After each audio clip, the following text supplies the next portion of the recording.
Oke, tadi saya lihat ya di Forbes Health disampaikan kalau ada riset yang menunjukkan bahwa 73% orang yang berusia 25 sampai 35 itu mengalami overthinking yang kronis. Nah, ini artinya apa? Artinya cukup banyak ternyata orang-orang yang mengalami overthinking, terutama orang-orang yang masih berusia muda. Nah, kalau kalian merasa bagian dari 73% ini, ada baiknya kita coba sama-sama gitu ya untuk belajar memahami overthinking ini, dan kemudian ya kalau bisa kita bisa menyembuhkannya lah lewat buku yang satu ini, yaitu buku yang berjudul The Book of Overthinking yang ditulis oleh Gwendolyn Smith.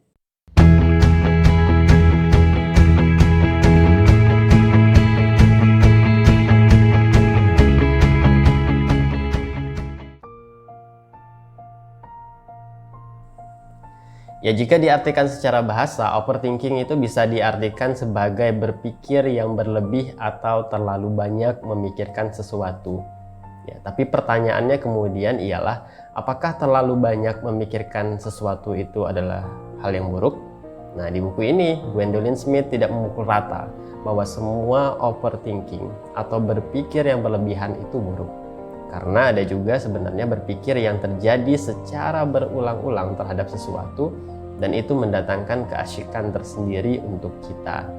Ya, sebagai contoh misalnya kalau kalian lagi jatuh cinta gitu ya dan PDKT sama seseorang, saya jamin pasti dalam hari-hari kalian itu kalian akan berpikir banyak tentang orang yang kalian taksir tersebut.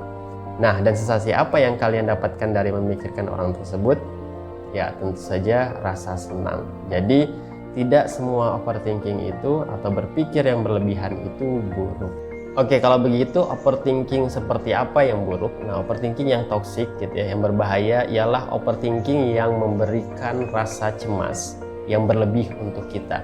Overthinking yang sampai mengganggu tidur kita gitu ya, overthinking yang menghantui kita dengan rasa penyesalan, atau bahkan yang sampai mengganggu aktivitas harian kita. Kerja atau belajar jadi tidak fokus, ya, fisik jadi sakit-sakitan, dan hal-hal buruk lainnya. Nah, overthinking yang seperti inilah yang buruk dan harus segera kita tangani. Nah, di buku ini dia menggunakan pendekatan kognitif behavioral therapy, ya, atau terapi perilaku kognitif, baik itu untuk menjelaskan mekanisme terjadinya overthinking yang buruk itu tadi. Sekaligus dengan kita memahami mekanismenya, kita juga dapat mengatasi overthinking ini. Ya, dalam terapi perilaku kognitif, gitu ya, aspek kognitif, emosi, perilaku, dan kondisi biologis kita itu saling terkait satu sama lain. Nah, di antara 4 aspek ini, yang menjadi kunci adalah aspek kognitif, ya, karena aspek ini yang kerap kali mempengaruhi emosi, kemudian perilaku, dan kondisi biologis kita. Aspek kognitif ini sederhananya ialah pikiran dan cara berpikir kita. Ya, oleh karena itu gitu ya, fokus pada bagaimana pikiran, penafsiran, persepsi kita atas sesuatu merupakan langkah penting dalam terapi perilaku kognitif. Atau dalam hal ini merupakan langkah penting untuk mencari akar masalah dan kemudian menyembuhkan kebiasaan overthinking pada diri kita. Oke, agar kita dapat lebih mudah memahami mekanisme terjadinya overthinking dalam diri kita ini, sekaligus menyembuhkannya ya, Gwendolyn Smith membuat konsep yang membuat kita agar lebih mudah memahaminya, yaitu konsep ABC. Jadi overthinking itu umumnya terjadi karena A, ya, adanya satu peristiwa atau situasi, kemudian berlanjut pada B, yaitu adanya pemikiran atau pemaknaan kita atas situasi tersebut, dan C, yaitu munculnya perasaan, perilaku, dan kondisi biologis kita hasil dari pemikiran kita terhadap suatu peristiwa. Ya, misal gitu ya, sebagai contoh situasinya, misalnya Anda sedang chat dengan pasangan Anda, misalnya sampai lama nggak dibalas gitu, sampai 3 jam tidak dibalas. Nah, saat menghadapi situasi ini, pikiran akan memaknai situasi tersebut, bisa macam-macam ya. Tapi kalau yang mengarah pada overthinking yang buruk itu tadi, pemaknaan atas chat yang 3 jam tidak dibalas itu ya bisa misalnya dimaknai sebagai, wah, jangan-jangan dia lagi sibuk nih gitu ya. Jangan-jangan dia sibuknya dengan lawan jenis yang lain gitu. Jangan-jangan ini udah mulai mengarah kepada selingkuh. Jadi pikirannya bermacam-macam. Nah itu pikiran bagian B. Jadi situasinya tadi adalah chat, misalnya lama tidak dibalas, itu situasi. Tapi pikiran atas situasi tersebut ya bisa mengarah kepada hal-hal yang lain. Yaitu tadi kalau dia overthinking yang buruk ya bisa saja dia mengarah kepada adanya kemungkinan pasangannya selingkuh misalnya gitu ya. Nah kemudian di bagian C gitu ya, pemikiran yang buruk ini akan membuat kita emosi. Yang bisa saja marah, bisa saja cemas, takut, khawatir, kemudian mengarah juga atau berefek juga pada perilaku yang tidak enak gitu ya, misalnya gelisah, dan kemudian juga bisa berefek pada kondisi biologis, misalnya dada jadi sesak, kepala jadi sakit, dan lain-lain. Jadi A, B, C. A itu situasinya, B itu pemikiran kita atas situasi, dan kemudian C efek dari kita berpikir atas situasi tersebut yang efeknya bisa mengarah kepada perasaan, perilaku, dan kondisi biologis. Nah, overthinking mekanismenya terjadi dengan cara yang demikian. Nah, jadi kalau kita udah melihat contoh di atas, kira-kira bagian mana yang menjadi akar masalah? Ya, bagian B ya, pikiran kita, aspek kognitif kita, cara berpikir kita. Akar masalahnya terletak pada pikiran kita. Dan oleh karena itu cara membenahinya juga akan kita fokuskan di bagian B itu, yaitu bagian pikiran kita, pemikiran kita, persepsi kita, pemaknaan kita atas situasi atau peristiwa. Nah, yang membuat kita overthinking dan kemudian menghasilkan hal-hal yang tidak nyaman gitu ya pada emosi, perilaku, dan kondisi biologis kita, itu karena saat kita menafsirkan suatu peristiwa atau situasi tadi, aspek kognitif kita sejatinya tengah dibajak oleh apa yang disebut oleh Gwendolyn Smith dengan virus pikiran atau cara berpikir yang keliru. Jadi kalau ada situasi gitu ya, kita kemudian berpikir dengan cara berpikir yang keliru ini, atau kita pakai virus pikiran untuk memaknai suatu peristiwa tersebut, nah udah inilah yang kemudian membuat kita jadi overthinking. Nah oleh karena itu penting untuk mengenali virus-virus pikiran atau cara berpikir kita yang keliru saat kita menilai situasi yang itu membuat kita overthinking. Nah apa saja virus-virus pikiran yang disebutkan dalam buku ini? Ada banyak. Tapi di sini nanti saya hanya menyebutkan dan menjelaskan beberapa yang sepertinya saya anggap sering muncul saat overthinking. Oke, virus pikiran pertama ialah membesar-besarkan masalah. Nah, ketika seseorang yang overthinking bertemu dengan sebuah situasi, nah ia suka sekali atau gemar sekali membesar-besarkan masalah. Jadi pikiran negatifnya itu seperti efek domino gitu ya, ketika satu hal buruk terjadi, nanti ia gemar itu membesarkan efek buruk ke banyak hal dalam hidupnya. Misal kalau kita mau kasih contoh gitu ya, ada seorang mahasiswa yang membimbing skripsi, beberapa bagian dari skripsinya dicoret dan diminta oleh dosennya untuk direvisi.